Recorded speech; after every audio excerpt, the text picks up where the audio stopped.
Hello there, and welcome. I am here today to guide you to a more informed decision on the age-old question that has been haunting acoustic guitarists for centuries and generations, and will haunt them for generations to come. Which guitar should you buy? A Taylor or a Martin? Which one's better? Is there any difference? Will one fall apart in your arms as you play? If you believe some forums, you would think that to be the case.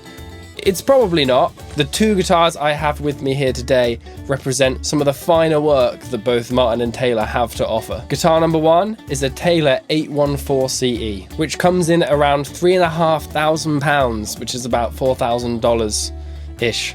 As of July 2022, I had to think then, which is when I am filming this video. And if you believe Taylor and the script they say on their website, which I diligently checked earlier, this is their flagship acoustic electric guitar and their most highly acclaimed instrument. So big words, but will it live up to expectation? I don't know. Keep watching and I guess you'll find out. And on the other side of the ring, we have the Martin OOO28EC, standing for Eric Clapton. This guitar was actually modelled from the very famous MTV Unplugged concert he did in 1992. I should know because I wasn't there, I wasn't even born, but I was soon after. So, I don't know, random trivia of the day. I also found that information on Martin's website. Not that I wasn't born, but it was based on that concert. And this Martin comes in at an eye-watering £3,800, which is a lot of money, and dollars, ask Google, like just over $4,000 probably. But prices may vary. These guitars aren't exactly the same, like body type or scale length. The Taylor is a Grand Auditorium, which is Taylor's own version of like a in between, like a big Dreadnought and I'd say like an OM. It's kind of like best of both worlds in between, and they think that's their own thing that they've got going on. And the Martin obviously is a triple O because it's in the name. But nonetheless, it should still give us a good idea of what these two makers kind of aim to achieve sonically with their guitars at their high-end price point. So let's dive in and listen to some examples of both of these guitars in a few different styles of playing. We have got strumming, we've got finger picking and some flat picking, and I've kind of played each guitar in a similar way so you can compare each one with similar playing styles. So let's do it.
So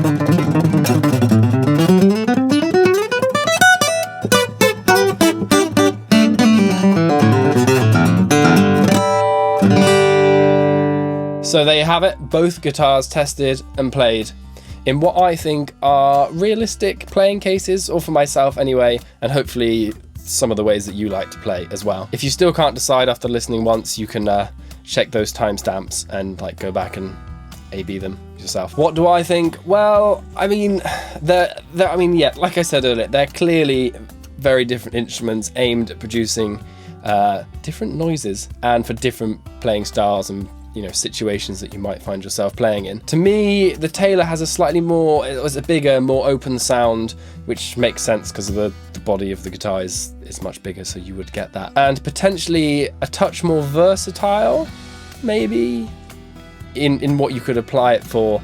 You know, just like it's a classic sounding acoustic guitar, it will be good for pretty much everything, which I think is what Taylor were going for. So if you need that out of a guitar, then I don't think you can go wrong with the Taylor. But the Martin, I feel it definitely has a much more of a nuanced mid-range, and the sparkle on it as well, like the high end is definitely slightly more sparkly and stuff.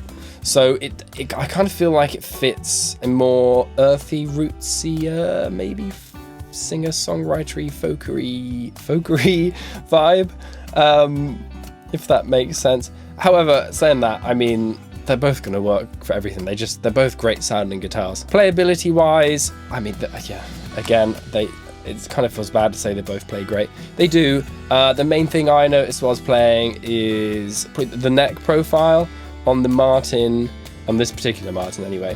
Your mileage may vary depending on what Martin you choose. It's slightly V-shaped, so it kind of like tucks into here a bit more, whereas the Taylor is a little bit more rounded, a bit more C-shaped. Both smell pretty good too on the smell test, which is very important if you're buying an acoustic guitar.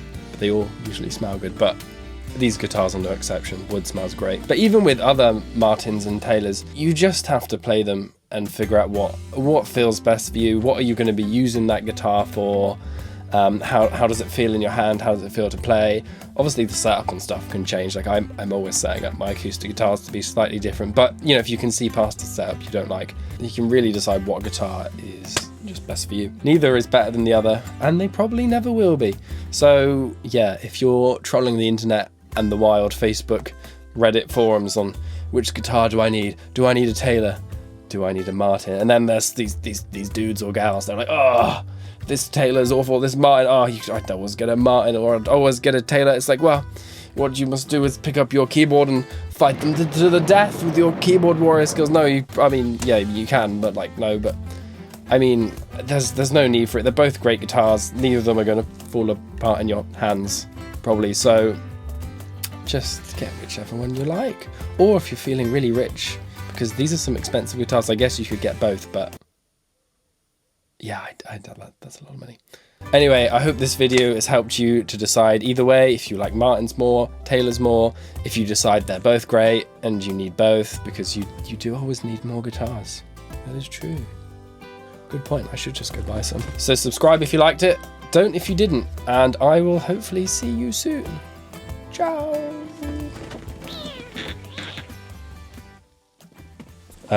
Did you get that? Are we still rolling?